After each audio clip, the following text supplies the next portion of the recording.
گرنگترین سوودەکانی خواردنی هەڵوژە ئەو میوەیەی کە زیاتر لە 15 جۆر ڤیتامینی بە سوودی تێدایە. هەڵوژە جگە لەوەی کە دەوڵەمەندە بە ئەنتی ئۆکسیدێنت و ڕیشاڵ زیاتر لە 15 جۆر ڤیتامینی تێدایە. هەڵوژەی سەوز سەرچاوەی دەوڵەمەندە بۆ ڕیشاڵ کە مادەیەکی کاریگەرە بۆ تەندروستی و کۆئەندامی هەرس و چالاکی ڕێخۆڵەکان. هەڵوژە سەرەڕای ئەوەی کە کاربۆهیدراتی زۆرە بەڵام شەکری خوێن بەرز ناکاتەوە. هەڵوژەی ترش دەوڵەمەندە بە پۆتاسیۆم و خوێی کانزایی لە هەمان کاتدا وزەیەکی باش بە لەش دەدات، یارمەتی لەش دەدات لە سۆدیۆمی زیان بەخش ڕزگاری بێت. پسپۆڕان باس لە گرنگی خواردنی هەڵوژەی ترش دەکەن پێش نان خواردن، چونکە ترشی گەدە ڕادەگرێت و کردداری هەرس چالاک دەکات. بەسوودە بۆ توشبوانی ڕۆماتیزم چونکە دژە هەوکردنی بەهێزە. هەڵوژە هۆکارێکە بۆ پاراستنی دڵ لە نەخۆشیەکان چونکە هاوسەنگی پەستانی خوێن ڕادەگرێت. هەڵوژە یەکێکە لە بەرهەمەکانی سەرەتای وەرزی بەهار و بە تامەترشەکەی ناسراوە.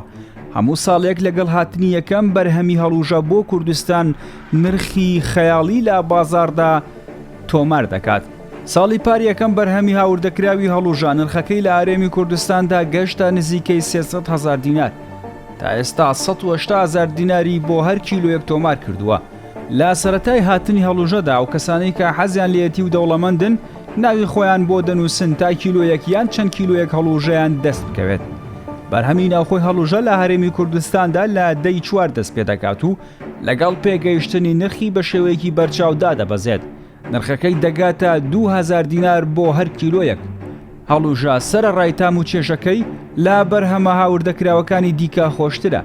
بەشێک لە خەڵکی پێیان وایە هەندێک لەو کەسانەی کە هەڵوژە بەو نرخە زۆرە دەکڕن تەنیا خۆ دەرخستنیەکە و دەیانەوێت وابیشانی بدەن کە ئەوەی بە پارە بکڕێت دەیکەن.